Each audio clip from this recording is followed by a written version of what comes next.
Hello friends, welcome to our channel. இன்னைக்கு பதிவில் ரொம்ப சூப்பராக ஒரு நியூவாக டிஃப்ரெண்ட்டான ஒரு அல்வா பர்ஃபி ரெசிபிங்க. ரொம்ப ஒரு ஹெல்த்தியாக, அதாவது நிலக்கடலையும் அவளும் வச்சு ரொம்ப குயிக்காக ரொம்ப சிம்பிளாக எப்படி டேஸ்டியாக செய்யுது அப்படின்னு இப்போ பதிவில் பார்க்கலாமாங்க. இந்த சூப்பரான ஹெல்த்தி ஸ்வீட் செய்கிறதுக்கு இன்றைக்கி நான் ஒரு கப் அளவுக்கு நிலக்கடலை எடுத்திருக்கேங்க. நிலக்கடலை ரொம்ப எனர்ஜியான ஒரு விஷயம் நமக்கு தெரியும். அதை வந்து இப்போ நான் அடுத்த ஹை ஃப்ளேமில் வச்சுட்டு ஒரு 3 to 4 மினிட்ஸ் நல்லா ஃப்ரை பண்ணிட்டு எடுத்துக்கலாம். ஒரு அடி கனமான பாத்திரத்தில் வச்சுருக்கிறேன். அடுப்பை ஹை ஃப்ளேமில் வச்சுருக்கேன். அதே பேனில் அதே கப்பில் ஒரு கப் அளவுக்கு அவல் சேர்த்துக்கிறேங்க. அவல் சேர்த்துட்டு இப்போ இதை வந்து லோ ஃப்ளேமில் வச்சுட்டு இதை ஒரு 2 to 3 மினிட்ஸ் நல்லா வறுத்து எடுத்துக்கலாம். ஒரு 3 மினிட்ஸ் பக்கமாக இந்த அவல் பாருங்கள் நல்லா ஒரு வறுபட்டு வந்துருச்சுல. இந்த ஸ்டேஜில் அடுப்பை ஆஃப் பண்ணிடலாம். ஒரு பாத்திரத்தில் ஒரு கப் அளவுக்கு நான் வெல்லம் எடுத்துருக்கேங்க. அதே கப்பில் எந்த கப்பில் கடலையும் அவளும் எடுத்தோமோ அதே கப்பில் அதே அளவுக்கு வெல்லம் எடுத்தாச்சு. அதே மாதிரி ஒரு கப் அளவுக்கு தண்ணி சேர்த்துக்கலாம். தண்ணி சேர்த்துட்டு அப்படி நல்லா கரைய விடலாம். பாகுப்பதம் எதுவும் தேவையில்லை, சும்மா ஜஸ்ட்டு வெல்லம் தண்ணியில் கரைஞ்சி வந்தாலே போதுங்க. கொஞ்சம் வறுத்த கடலையை இந்த மாதிரி ஒரு டவலில் சேர்த்துட்டு இதை இந்த மாதிரி சேர்த்து பிடிச்சி இந்த மாதிரி நம்ம தேய்ச்சி எடுத்துட்டோம் அப்படின்னு சொன்னால் இந்த தோல் எல்லாமே ரொம்ப ஈஸியாக ரிமூவ் ஆகிடுங்க.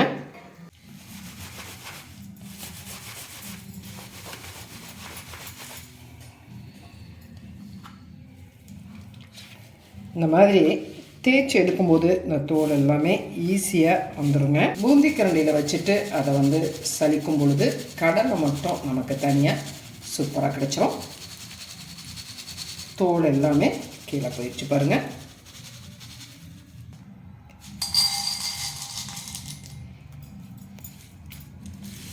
இதே மாதிரி எல்லா கடலையும் நம்ம எடுத்துடலாம்.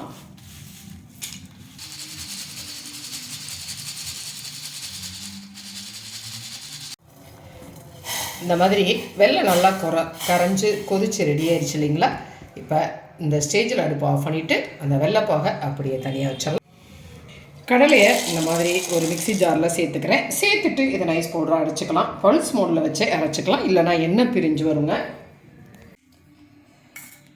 பாருங்கள், இந்த மாதிரி நைஸ் பவுடராக அரைச்சாச்சு. இதை பல்ஸ் மோடில் வச்சு ஒரு 2-3 தடவை சுற்றி விட்டு நான் இதை எடுத்துருக்கிறேன். இதை வந்து ஒரு பவுலுக்கு ட்ரான்ஸ்ஃபர் பண்ணிக்கலாம். அதே மிக்சி ஜாரில் நம்ம வறுத்து வச்சுருக்க அவளையும் சேர்த்துட்டு நைஸாக பொடி பண்ணி எடுத்துகிட்டு வந்துடலாம்.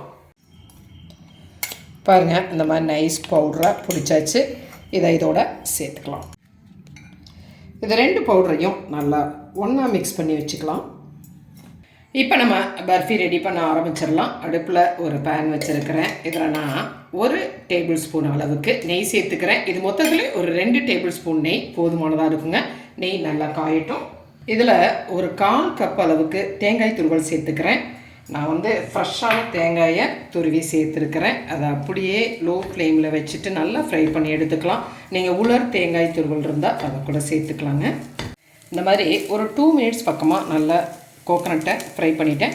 இதில் வந்து ஒரு 7-8 முந்திரி பருப்பு நான் ஒடிச்சு வச்சுருக்கிறேன். அதையும் இதில் சேர்த்துக்கலாம்.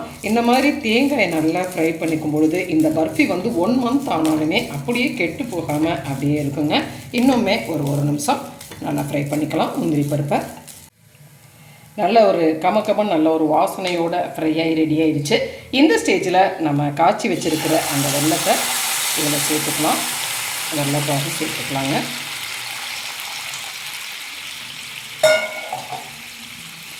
சேர்த்துட்டு நல்லா கலந்துக்கலாம்.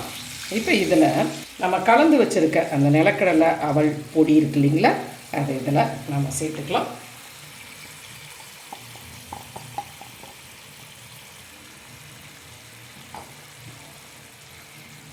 சேர்த்துட்டு நல்லா கலந்துக்கலாம். அடுப்பு லோ ஃப்ளேம்லேயே இருக்கட்டும்.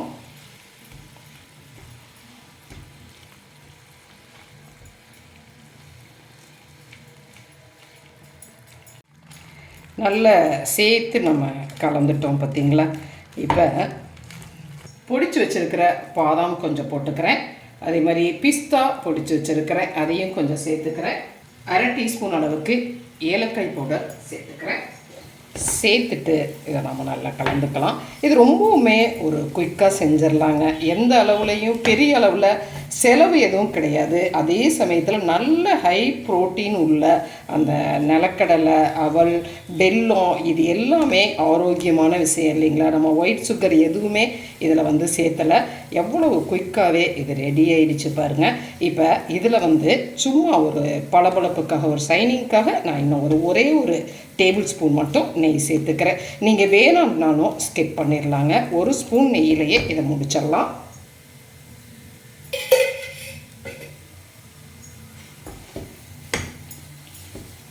சேர்த்து நல்லா கலந்துக்கலாம். பாருங்கள், ஒரு 2 மினிட்ஸ்லேயே நல்லா ஒரு பாத்திரத்தில் ஒட்டாத அளவுக்கு நல்லா சுருளாக நம்ம கிளறி எடுத்துட்டோம் இல்லையா? இந்த ஸ்டேஜில் நம்ம அடுப்பை ஆஃப் பண்ணிடலாம். அப்படியே ஒரு 5 மினிட்ஸ் பக்கமாக ஒரு லைட்டாக ஆறட்டும். பாருங்கள், இந்த மாதிரி நம்ம முறுக்கு புளிவோம் இல்லையா? அந்த முறுக்கு புளிகிற ஒரு குழாவை தான் நான் எடுத்துருக்கிறேன். அடியில் இருக்க அச்சு எல்லாத்தையுமே எடுத்தாச்சு. இதில் லைட்டாக நான் வந்து கொஞ்சம் நெய் தடவிக்கிறேன்.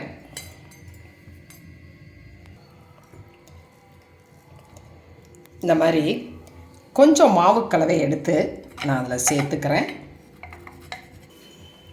இந்த மாதிரி புளிகிற அச்சை வச்சு லைட்டாக ப்ரெஸ் பண்ணிவிட்டு கொஞ்சமாக பாதாம், பிஸ்தா சேர்த்துக்கிறேன். சேர்த்துட்டு இந்த அச்சை வச்சு நல்லா ஒரு அழுத்திட்டு எடுத்துடலாம். பாருங்கள்,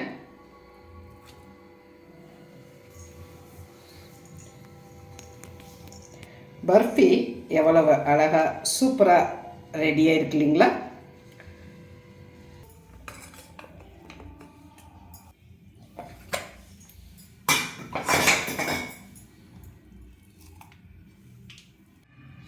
பார்த்தீங்களா, நம்முடைய சுவையான ஒரு ஹெல்த்தியான அல்வா பர்ஃபி ரெடி ஆகிடுச்சு.